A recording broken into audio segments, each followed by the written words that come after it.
আসসালামু আলাইকুম। আজকে আমার দেশ পত্রিকায় একটা নিউজ দেখলাম। মির্জা ফখরুল ইসলাম আলমগীর সাহেব বলেছেন, মাননীয় মন্ত্রী। তিনি বললেন যে নিত্য প্রয়োজনীয় জিনিসের দাম বাড়বে তেলসহ। তাহলে এখন থেকেই আমি মনে করি সরকার এবং দেশের জনগণের প্রস্তুতি নেওয়া প্রয়োজন। তাই বলে এই নয় যে নিজের মজুত করে রাখবো এবং অন্যকে যেন না পায় সেই ব্যবস্থা করে দেব।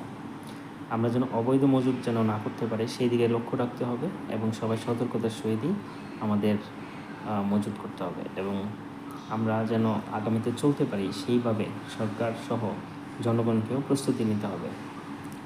তবে যারা মজুতকারী এবং অবৈধভাবে মজুতকারী এবং বেশি মুনাফার জন্য বিক্রি করতে চায় তাদেরকে বিরুদ্ধে ব্যবস্থা গ্রহণ করতে হবে।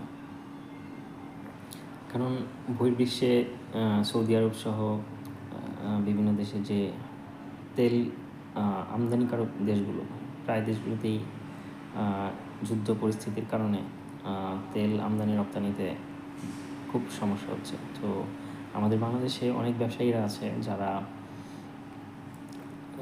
এই সুযোগগুলোকে কাজে লাগানোর চেষ্টা করে। তো এই সুযোগগুলো যেন কাজে না লাগাতে পারে সরকার এই দিকে অবশ্যই লক্ষ্য রাখবে আশা করব এবং জনগণও এই বিষয়ে সতর্ক থাকবে। তো সবাই সতর্কতার সহিত অবশ্যই সতর্কতা অবলম্বন করব। ধন্যবাদ সবাইকে।